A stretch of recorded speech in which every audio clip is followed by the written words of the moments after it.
We just went over and you could see it moving, just going slowly. You know the way the trees are blowing like that? It was blowing and all of a sudden it just stopped. We saw different movements. To me, it is as if she was breathing or lifelike, maybe breathing or sighing, chest movements. This big red light came out of the sky just up here, and the Blessed Virgin statue was in it, and there was angels going around us all the time. Hail Mary, full of grace, the Lord is with thee. Blessed art thou among women, and blessed is the fruit of thy womb, Jesus. One lady got her hearing back after 33 years. She heard the bells of the Angelus being sung here. She sang Hail Queen of Heaven with us. And she smiled and she said really happy. And other people said our Lord was formed, in the clouds. My mother came out and she seen a glow of light around the four of us, like we were shining. Then there was another gentleman who had a stroke. He had been paralysed on one side and he walked away a perfect man. Certainly divine intervention. It's a miracle.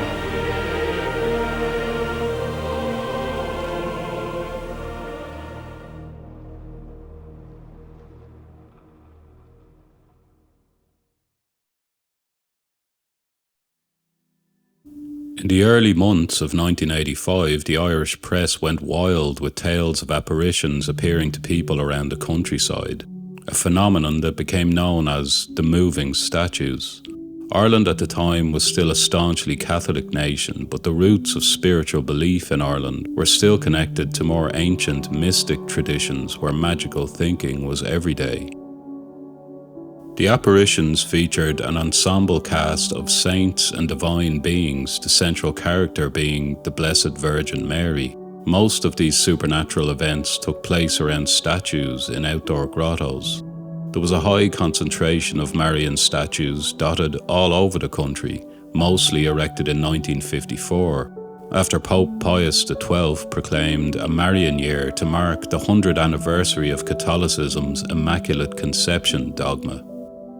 The first to hit the headlines was on St. Valentine's Day 1985. The next spectacle, now under the headline Moving Statues, appeared on March 24th. In the mounting reports, people swore they saw statues levitate, gesture, turn on their axis, or otherwise defy the laws of physics. As yet another wet Irish summer progressed, the reports began to multiply. The stories grew more sensational, the speculation more fevered and widespread. In Stradbally, a woman calls into the church one evening to light prayer candles and sees a vision of Jesus morphing into the statue of the Virgin Mary. In North Kerry, a 7-year-old preparing for her Holy Communion witnesses tears falling from the statue of the Sacred Heart. In Sligo, 4 teenage girls report seeing a floating life-size Virgin Mary hovering in the sky on a country road one night. 3 days later, thousands of people gather in a field in the middle of nowhere looking up at the clouds. 31 different apparition sites were reported, but one stood out, drawing the largest crowds. By early August, the media was estimating that 100,000 people had made the pilgrimage to a leafy grotto in the small village of Ballinspittle, County Cork, after 2 schoolgirls reported seeing the Virgin momentarily come to life before their eyes. Their minds filled with visions of the holy, pilgrims descended on the town in a drawn-out, chaotic spectacle. 10 days after the first sightings, viewers watching the 9 o'clock news on RTE, the national broadcaster, claimed to see the face of Christ superimposed on the TV screen when reports of Ballinspittle were being broadcast. There was something happening to the national psyche, a mass hallucination, a desire for something beyond logic or politics or bad news. A spell was being cast.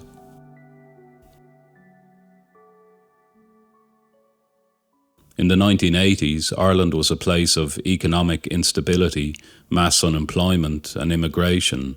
There were fears of modernity and a creeping sense of outside ideological threats to the country's Christian values. The north of Ireland was in an ongoing state of violent unrest, known as the Troubles, a period of guerrilla warfare between the Irish Republican Army and the occupying British forces.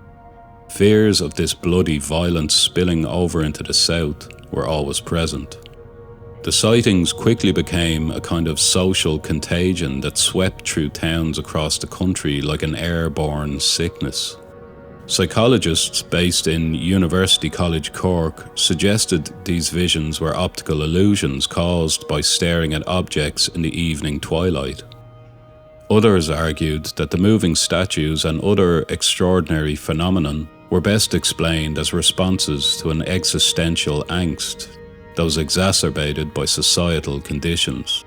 Focusing on the miraculous was respite from a growing anxiety.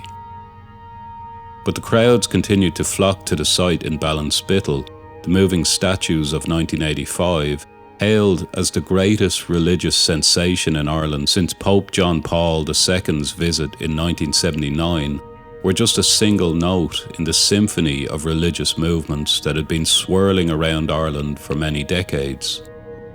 Before the statues, the Irish had already seen a surge of interest in the charismatic renewal movement, evangelical revivals, and attempts to reinstate the healing ministry within both Catholic and Protestant circles. The imaginations of the people of Ireland had long been fertile ground for belief in supernatural religious manifestations. One notable event stretching back to the summer of 1879, when an apparition of the Virgin appeared in the company of St. Joseph, St. John the Evangelist, a host of angels, and the Lamb of God at a church in the small town of Knock in County Mayo. A number of people from the area testified to seeing the apparition, shrouded in a globe of golden light. Skeptics pointed to a case of pareidolia created by reflections of the evening sun, but a church inquiry into the event deemed the witnesses to be trustworthy, and Knock, Ireland's answer to Lourdes in France, remains a sacred destination for the religious to this day. Just over 40 years later, in 1920, a teenage boy from Templemore, County Tipperary, reported a visitation to his small cottage by the Virgin. She told him how troubled she was by the situation in Ireland, the ongoing violence of the War of Independence. At her request, he dug a hole in the ground in his bedroom, which miraculously became filled with spring water. Afterwards, he claimed that all 3 statues of the Virgin in his home began to bleed. He took these statues into the town, where the bleeding was witnessed by others. One man, who had been crippled for most of his life, claimed he was dancing in the streets after visiting the boy's cottage. For a brief period, the tit-for-tat fighting between the Irish Republican Army and the British Crown forces, which had claimed lives in Templemore, was brought to a standstill. Thousands of sick and lame arrived in the village, and the news went international, urging a visit by a Catholic priest from South Dakota in America, who declared that he'd witnessed miracles of healing and saw a statue of both the Virgin and the crucifixion bleeding from the mouth. Templemore became a mecca for hordes of believers bearing rosary beads that they would lay on the statues in hope of divine intervention.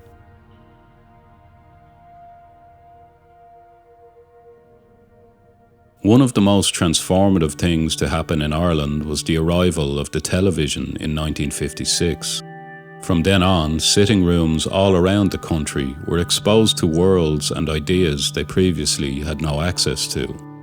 As Ireland moved into the 1980s, the media was awash with reports of UFO sightings, faith healing, psychic surgery, numerology.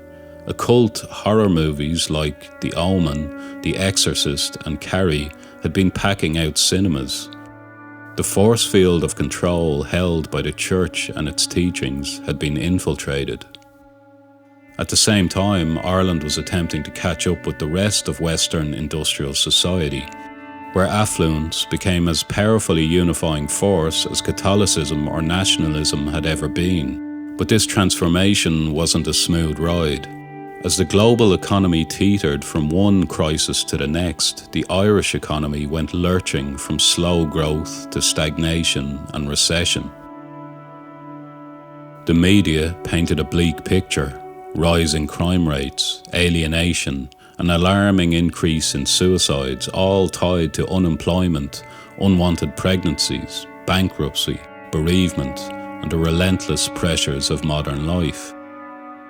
The psychic impact of destabilisation and a sense that the country was failing in its quest for modernity was taking its toll. Add to this the rabid fear-mongering around the Cold War. The Irish Catholic Church had long been in opposition to the rise of communism, seeing it as an ungodly poison set to destroy all that was spiritual. Was this a time of biblical significance? A time when mankind was losing its grasp on the sacred? Were the statues a message to believers that the world was on the brink of some terrible disaster? That faith and prayer were now the only thing that could pull the country back from the brink? For a period, the Catholic Church played a kind of waiting game regarding the statues and how they should be interpreted.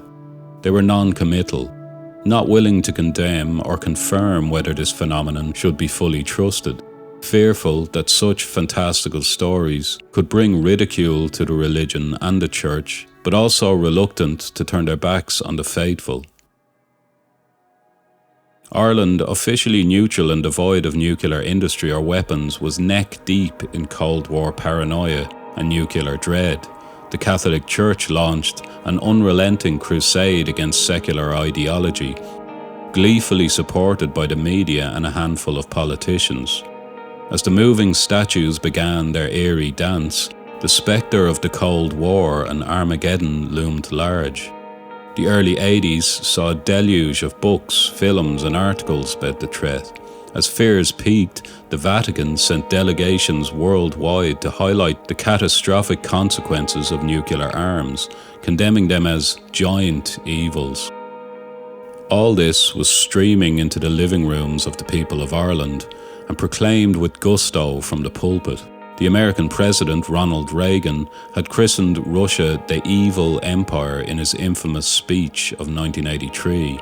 Amid this backdrop of dread, the statue's awakening seemed almost a natural progression, a bizarre but fitting flashpoint in a decade steeped in paranoia, fear, and a desperate search for meaning in a world gone mad. During this period, Ballinspittle saw a sudden and rapid rejuvenation due to the unprecedented crowds pouring into the village. For the believers, this was a profoundly significant occurrence, an event brought about by their unflinching dedication to their faith. The Virgin was visiting them to reassure them. Prayers really did make a difference. God had not abandoned his flock. For others, it was simply a welcome distraction, a weird kind of folklorish carnival. Within 8 weeks of the statue's first movements, the tiny village had seen a raft of improvements, new toilets, new footpaths, and a new public payphone system. Business was booming.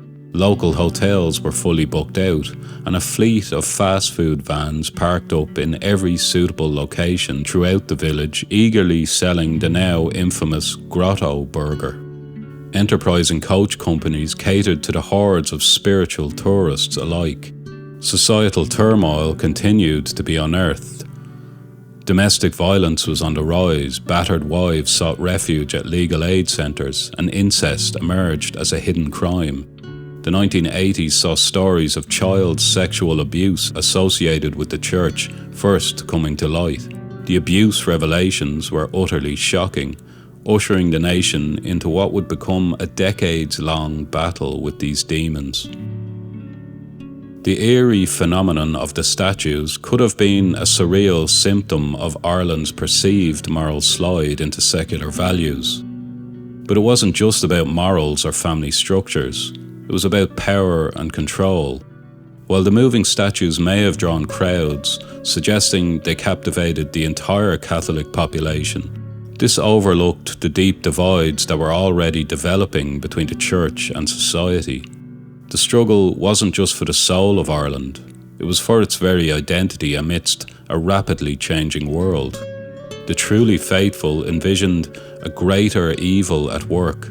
Something was trying to tear the country apart. The visitations of the Virgin and other supernatural events were a clarion call to hold the line against this onslaught. At the height of the phenomenon, an Irish bishop publicly dismissed the sightings as mere illusion. The church had kept its cards close to its chest up to now, but perhaps behind the scenes there was a real fear of a kind of cult forming around the events at Ballinspittle, one that would break off from the religious establishment, permanently damaging the image of Irish Catholicism. A few weeks later, a gang of men took hammers to the Ballinspittle statue. Witnesses described how a group of men arrived at the grotto armed with a nail bar, a lump hammer and a hatchet. One man went to work on the statue, hitting it 20 or 30 times. As the men were leaving, bystanders shouted, "You must be Satan doing this." The men replied, "You are all worse to be here adoring false gods," before driving off into the night. Days after the attack, people gathered around the damaged statue to say decades of the Rosary. The face had been smashed off completely, as well as extensive damage done to the hands. Plans were made to repair the statue with the original sculptor. It didn't take long for the police to apprehend the vandals and a court case ensued. One of the men revealed he was a Christian preacher during the trial, while the other men sat in silence reading their Bibles as the hearing progressed. During a string of appearances, the drawn-out case revealed that the men from Dublin were linked to a fundamentalist Christian sect based in California. The case was eventually dismissed when the judge bizarrely ruled there was not enough evidence to confirm whether the grotto was in fact a place of divine worship.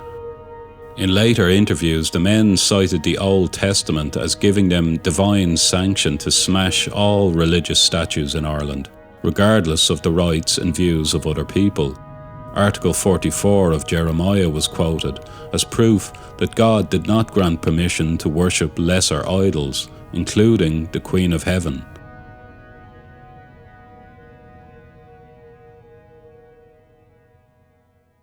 Catholicism has seen its fair share of visionary claims throughout history. Guadalupe, Mexico, 1531, the 5 apparitions of Our Lady of Guadalupe to Saint Juan Diego.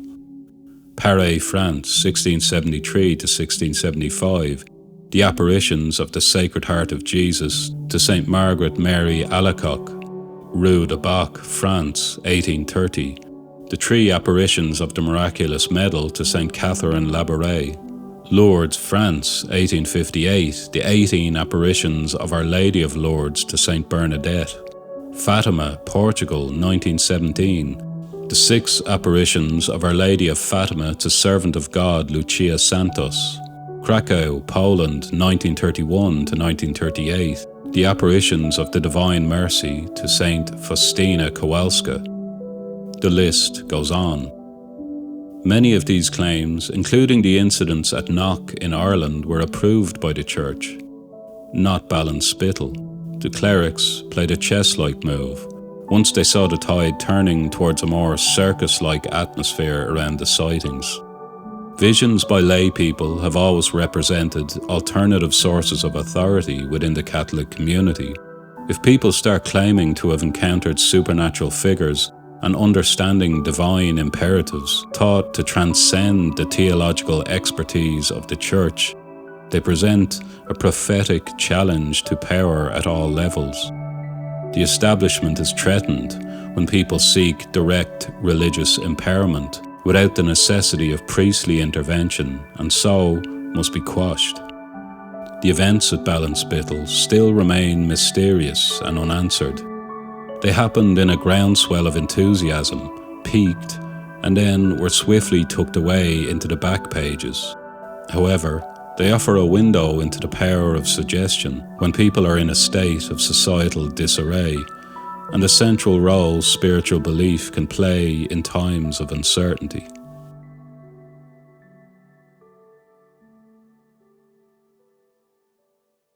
If you got this far and liked the video, please do feel free to subscribe to the channel, give it a like, and of course give me some feedback in the comments. That way I'll know that people are watching and engaging with the material I put out.